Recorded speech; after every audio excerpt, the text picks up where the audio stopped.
అంటే ప్రజలు ఆయుధాలు తీసుకొని యుద్ధం చేసే పరిస్థితి మన దేశంలో లేదు.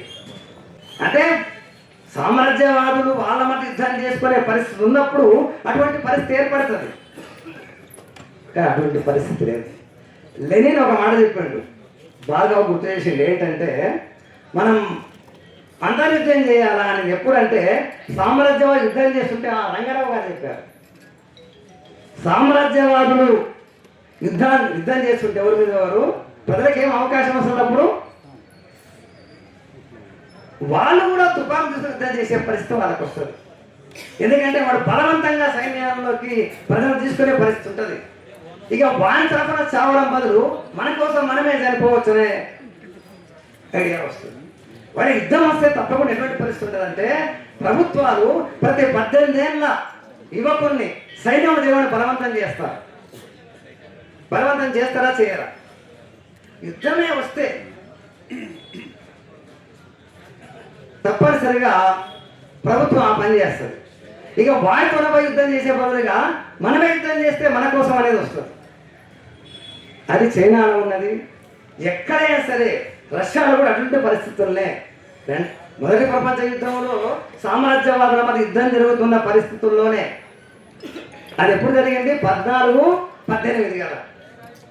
అంటే 1914 నుంచి 1918 మధ్యలో ప్రపంచ యుద్ధం జరిగింది సామ్రాజ్యవాదుల మధ్య. రష్యాకు జర్మనీకి లేదా రష్యాకు బ్రిటన్కు జర్మనీకి యుద్ధం జరిగింది కదా. 15లో ప్రజలు ఏం చేసిండ్రు? అంటే ప్రజలు ఎప్పుడు తిరుగుబాటు చేసిండ్రు? 15లో చేసిండ్రు. 15 ఏం జరుగుతుంది ప్రపంచంలో? పోనీ రష్యాలో ఏం జరుగుతుంది? రష్యా యుద్ధం చేస్తుంది. అటువంటి పరిస్థితులనే ప్రజలు తిరుగుబాటు చేయడానికి అవకాశం ఉంటుంది, ప్రజలు సాయుధం కావడానికి అవకాశం ఉంటుంది. అటువంటి రాజకీయ సంక్షేమం ఏమీ లేకుండా, రాజకీయ సంక్షేమం అంటే ఏదో ఓ ప్రభుత్వాలు పడిపోవడం. కామ్రేడ్స్, ఆ రోజు 60 ఏళ్ళు కొన్ని ప్రభుత్వాలు పడిపోయినాయి. కాంగ్రెస్ పార్టీ ఒక్కటే పరిపాలన చేస్తుండే దేశాన్ని. 60 ఏళ్ళ తర్వాతనే ప్రతిపక్ష పార్టీ అధికారంలోకి వచ్చినాయి, రాష్ట్రాల్లో వచ్చినాయి. ప్రతిపక్ష పార్టీలు ప్రభుత్వం ఎలక్షన్ల ద్వారా అధికారంలోకి వస్తే అదేదో యుద్ధం చేసినంత, యుద్ధం వచ్చినంత పరిస్థితిగా ఆలోచించాలి ఎవరైనా. యుద్ధం వేరే, ఎలక్షన్ల ద్వారా గవర్నమెంట్ ఏర్పాటు కావడం వేరే. అయితే కొంత అది సంక్షోభమే కదా, సంక్షోభమే అది. కానీ యుద్ధ సంక్షోభం కాదది. మీరు ఆలోచన చేయండి. 60 ఏళ్ళలో అనేక రాష్ట్ర ప్రభుత్వాలు ఏర్పడ్డాయి. సిపిఎం వాళ్ళ నాయకత్వంలో బెంగాల్ ఏర్పడింది, కేరళ ఏర్పడింది, వేరే చోట ఏర్పడ్డది. దీన్ని చూసి ఏమనుకున్నారు నక్సలైట్ పార్టీలు? చాలా అస్థిరంగా ఉంది గవర్నమెంట్ అనుకున్నారు. నిజమే అస్థిరం. కానీ ఏ స్థితి అది? అంటే యుద్ధం చేసే స్థితే? యుద్ధం చేసే స్థితి కాదు కదా. అంటే చాలా విషయాల్లో వాళ్ళు తప్పుడు అంచనాలు వేసుకొని ప్రజలందరూ కూడా సాయుధంగా తయారైందని చెప్పి వాళ్ళకి వాళ్ళు నిర్ణయించుకొని ఆ ప్రయత్నాల పాపం వాళ్ళు చాలా ఆ ఉట్టిగా మాట్లాడడం కాకుండా ఆ యుద్ధం చేయాలనే ఉద్దేశంతో తమ క్యాడర్ను తాము కూడా కొన్ని వేల మంది దాంట్లో బలైపోయింది. కాబట్టి మొట్టమొదట మనం చేయాల్సింది ఏంటంటే ఈ 2 విషయాలలో మొత్తం యువకులకు చాలా భ్రమలు ఉన్నవి. ఆ భ్రమలు ఇప్పుడు తొలగిపోతున్నాయి కదా. ఈ తొలగిపోయే క్రమంలో మనం ఒక కొత్త సిద్ధాంతాన్ని, ఒక కొత్త విషయాన్ని మొత్తం భారత ప్రజల ముందు, ముఖ్యంగా భారత యువకుల ముందు తీసుకొని పోవాల్సిన పరిస్థితి ఉంది. అది మాస్ లైన్ ఆ ప్రయత్నం చేయాలని భావిస్తుంది. మనం ఒక్కరమే కాదు, భూస్వామ్య వ్యవస్థ నుంచి పెట్టుబడిదారుల వ్యవస్థలోకి మారింది అనే భావజాలము చాలా పార్టీల్లో అది అటువంటి విషయం అంతా వస్తూనే ఉంది ఈరోజు. కాబట్టి మనం ఒక్కరం కాదు, అట్లా ఆలోచించే వాళ్ళు, ఆ తరహా ఉండే వాళ్ళందరితో మనం కలిసి భారతదేశం అంతా కలిసి ఒక కమ్యూనిస్ట్ పార్టీ ఏర్పాటు చేయడానికి ప్రయత్నం చేయాలి. ఆ ప్రయత్నం కూడా మాస్ లైన్ పార్టీ ప్రయత్నం చేస్తుంది. కాబట్టి ఇది ఒక్కటే మొత్తం దేశానికంతా పెద్ద కమ్యూనిస్ట్ పార్టీగా ఏర్పాటవుతుంది ఉంటుంది అనేది కాదు. ఇట్లా మనలాగా ఈ రకంగా ఆలోచించే వాళ్ళు ఈ మధ్య కాలంలో చాలామంది తయారైంది. వాళ్ళందరితో కలిసి మాట్లాడుకొని ఒక ఐక్య భారత కమ్యూనిస్ట్ పార్టీ తయారు చేయాలి. ఆ ప్రయత్నం కూడా మాస్ లైన్ పార్టీ చేస్తుంది. పంజాబ్లో కలిసింది, కర్ణాటక వాళ్ళతో కలిసింది. అంటే రకరకాల గ్రూపుల ఆ రకమైన ఆలోచనలో ఉన్నారు. వాళ్ళందరితో కలిసి ఐక్యంగా ఒక కమ్యూనిస్ట్ పార్టీ ఏర్పాటు చేయాలని కూడా ప్రయత్నం చేస్తుంది. అంటే ఈ రకంగా మాస్లైన్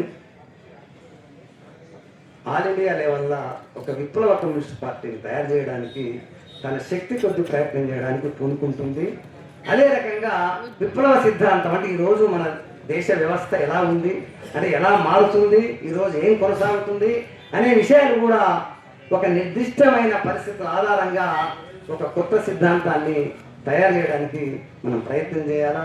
ఆ ప్రయత్నం వల్లనే మాస్లైన్ పార్టీ కొనసాగుతుంది. కామ్రేడ్స్ అందరూ కూడా ఈ 100 సంవత్సరాల సందర్భంగా ఇది నిజమా కాదా, నిజంగా దేశంలో పరిస్థితులు అలా మారుతున్నాయా, మారతలేవా, మారేవా లేదా అని ఆలోచించి మొత్తం కార్మిక వర్గాన్ని ప్రధానంగా కమ్యూనిస్ట్ పార్టీ ఎవరిని ఆర్గనైజ్ చేయాలంటే ఇది ఒక్క మాట చెప్తా నేను.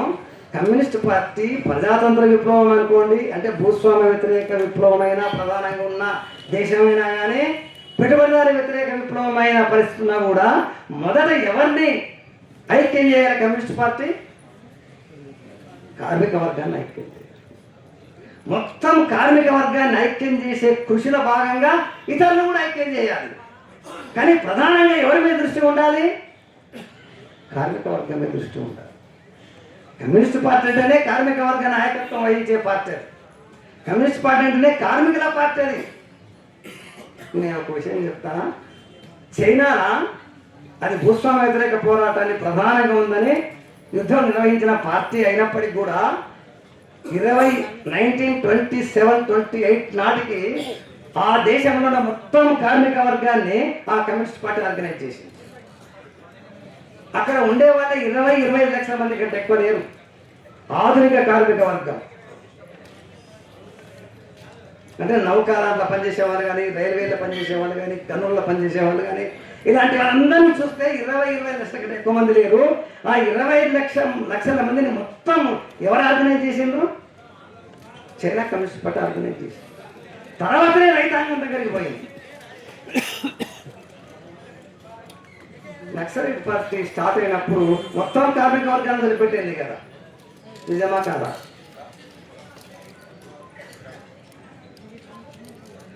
కాబట్టి కమ్యూనిస్ట్ పార్టీ కార్మిక వర్గాన్ని ప్రధానంగా ఆర్గనైజ్ చేయాలి.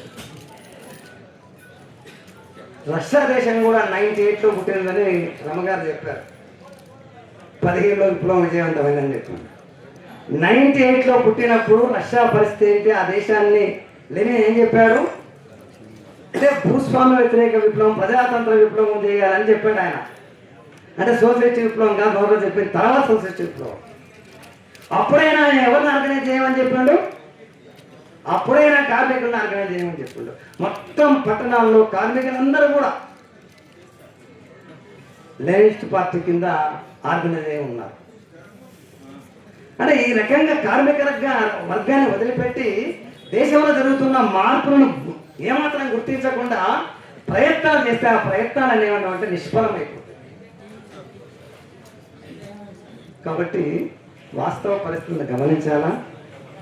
మాస్లైన్ పార్టీ ఆ ప్రయత్నాలను, ఆ రకమైన మార్పులను గుర్తిస్తూ కొత్త కమ్యూనిస్ట్ పార్టీ ఏర్పాటు కావడానికి దేశవ్యాప్తంగా ఉండే వాళ్ళందరితో కలిసి అటువంటి పార్టీని ఏర్పాటు చేయడానికి ప్రయత్నం చేస్తుందని మనం దానికోసం అందరూ కూడా, నేను అనేది పార్టీ అంటే నాయకత్వం ఒకటే కాదు, మొత్తం పార్టీ సభ్యులు, నాయకులు అందరూ కూడా ఇదంతా ఆలోచన చేయాలి. వాస్తవంగా ఆ పరిస్థితి అలా ఉందా లేదా అని ఆలోచన చేస్తే అటువంటి పార్టీ ఏర్పాటు కావడానికి, అది ముందుకు పోవడానికి అవకాశాలు ఇస్తుంది. ఈ 100 సంవత్సరాల సందర్భంగా మనం దాన్ని ఒక శపథంగా స్వీకరించి, శపథంగా అంటే పరిశీలించే దానికి అందరూ కూడా తయారు కావాలని, పరిశీలించాలని, వాస్తవాలు కూడా చూడాలని మనమందరం కూడా ప్రయత్నం చేయాలని చెప్పి నేను భావిస్తూ, ఇంతకంటే కూడా చాలా విషయాలు చెప్పేది ఉన్నది కానీ టైం ఇప్పుడు 6:30 అయింది. ఒక్క మాట ఏముందంటే చాలా మందికి ప్రశ్న వస్తుంది. ఏం ప్రశ్న వస్తుందంటే పెట్టుబడిదారి విధానము వస్తుంది అనే విషయాన్ని మనం చెప్పడం కాదు, చాలా సంవత్సరాల కింద చెప్పిన పార్టీలు కూడా ఉన్నాయి. ఇప్పుడు కామ్రేడ్ శ్రీనివాసరావు ఉన్నాడు, 40 67-74 ప్రాంతంలోనే లేదా 48లోనే ఒక పార్టీ ఎస్యూసీ అనే పార్టీ ఆ విషయం చెప్పింది. 48లోనే వాళ్ళ పార్టీ ఏర్పాటు 48 ఏర్పాటు చేసేందుకు వచ్చింది. నక్సలైట్ పార్టీకి వెళ్ళి బయటికి పోయిన వాళ్ళు కమ్యూనిస్ట్ లీగ్ ఆఫ్ ఇండియా అనే ఒకటి ఉంది. వాళ్ళు 80-90 ప్రాంతంలో చెప్పారు క్యాపిటలిజం వచ్చింది అనే విషయాన్ని. నేను అనేది మాస్టర్ పార్టీ ఇప్పుడే చెప్పింది, మిగతా వాళ్ళు ఎవరు చెప్పలేదని కాదు. కానీ వాళ్ళు చెప్పిన విషయం ఏమిటి, వాళ్ళు ఏ విప్లవాన్ని కొనసాగిద్దాం అనుకుంటున్నారు, మాస్టర్ పార్టీ ఏ విప్లవాన్ని కొనసాగిద్దాం అనుకుంటున్న విషయం కూడా అవుతుంది. నేను అది చెప్తాను, మీరందరూ కూడా ఆలోచన చేయాలి. మనం పెట్టుబడిదారు విధానం అనేది మన దేశంలో చాలా చాలా బ్యాక్వర్డ్ పరిస్థితిలో ఉంది, వెనకబడిన పరిస్థితిలో ఉంది. ఎటువంటి పరిస్థితులు అంటే మన దేశంలో పెట్టుబడి ఈ రోజు కూడా మన దేశ ఆర్థిక వ్యవస్థలో చిన్న ఆస్తి మధ్య తరహా ఆస్తే ప్రధానంగా కొనసాగుతుంది. పరిశ్రమల అంటే వ్యవసాయం వల్లే కాదు, పరిశ్రమలో కూడా. మొన్న కరోనా పీరియడ్ వచ్చింది కదా, కరోనా పీరియడ్లో చిన్న చిన్న పరిశ్రమలను కూడా దివాలా దిగడం బంద్ కావడం జరిగింది కదా. 6 కోట్ల సంస్థలు ఉన్నాయంట మన దేశంలో, చిన్న చిన్న సంస్థలు 6 కోట్లు. పెద్ద సంస్థలు అన్నీ చాలా తక్కువ ఉంటాయి, ఎక్కువ మందిని వాళ్ళు ఆర్గనైజ్ చేస్తుంటారు. అంటే ఈ రోజు కూడా పరిశ్రమల్లో కూడా చిన్న సంస్థలు చాలా ప్రధానంగా ఉన్నవి.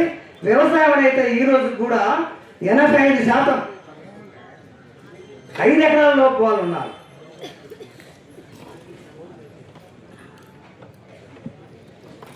అంటే 90% మంది 10 ఎకరాల లోపు వాళ్ళు ఉన్నారు. అంటే చిన్న చిన్న సంస్థలే కదా. అంటే పెద్ద పెద్ద పెట్టుబడిదారు వ్యవసాయ క్షేత్రంలో మన దేశాలు ఏర్పాటు కాలే. ఇప్పుడు అమెరికా గురించి మాట్లాడుతుంటారు చాలామంది. ఏమని మాట్లాడుతుంటారు, వ్యవసాయ క్షేత్రంలో ఉన్నాయి 3000 ఎకరాలు, 5000 ఎకరాలు, 10,000 ఎకరాలు, 1,00,000 ఎకరాలు అంటారు కదా. మన దగ్గర 1,00,000 ఎకరాల వ్యవసాయ క్షేత్రం ఎక్కడైనా ఉందా?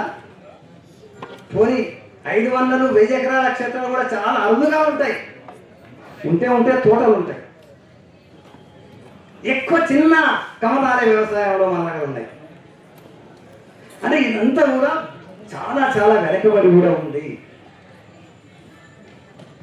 మన దేశంలో 90% కార్మిక వర్గంలో అసంఘటితంగా ఉన్నారు. అంటే ఏ హక్కు లేకుండా ఉన్నారు 90%. 7, 8, 10 అన్నా మేమే, 10% మాత్రం హక్కులు గల కార్మిక వర్గం ఉంది. 90% మంది హక్కు లేని కార్మికులు ఉన్నారు. అంటే ఈ పరిస్థితి అంతా ఏం చేస్తుందంటే ఉన్నాయి ఓకే ఓకే నేను చెప్పేది ఏంటంటే మన దేశం వెనకబడి ఉంది కాబట్టి మన దేశ ప్రజలకు ప్రజాస్వామ్యాన్ని కూడా అమలు చేసుకునే చైతన్యం లేదు. ప్రజాస్వామ్యం ప్రధానంగా కావాలి కదా, ఆ ప్రజాస్వామ్యాన్ని కూడా అమలు చేసుకునే చైతన్యం మన దేశ ప్రజలకు లేదు. ఎందుకంటే వాళ్ళందరూ కూడా అసంఘటితమై ఉన్నారు. కాబట్టి మనందరం ఈరోజు ఏం మాట్లాడుకుంటామంటే ప్రజాస్వామ్యం కోసం పోరాటం చేయాలని మాట్లాడుకుంటున్నాం. కాబట్టి ప్రజాస్వామ్యం కోసం పోరాటం అంటే ప్రజాస్వామ్యం కోసం విప్లవం చేయాలి అనే విషయం మనం భావిస్తున్నాం. పెట్టుబడిదారి విధానం వచ్చింది, చాలా ముందు కాలమే వచ్చిందన్న కొన్ని పార్టీలు ఏమో ప్రజాస్వామ్య విప్లవం అవసరం లేదని మాట్లాడుతున్నారు. అవన్నీ కూడా మనం ఆలోచన చేయాలి. అంటే ఏది నిజం, అంటే ఏది తీసుకోవాల్సింది. కాబట్టి మనం అందరం కూడా ఈ సందర్భంగా ఇవన్నీ కూడా ఆలోచన చేసి ఒక సరైన లెనిన్ చెప్పినట్టుగా సరైన విప్లవ సిద్ధాంతాన్ని తయారు చేసుకోవాలి. దాని ఆధారంగా సరైన విప్లవ కమ్యూనిస్ట్ పార్టీని నిర్మాణం చేసుకోవాలి. ఈ రెండింటిని చేసుకోవడానికి అందరం ప్రయత్నం చేయాలని చెప్పి ప్రయత్నిస్తారని చెప్పి భావిస్తూ ఈ అవకాశం ఇచ్చిన ధన్యవాదాలు చెప్పి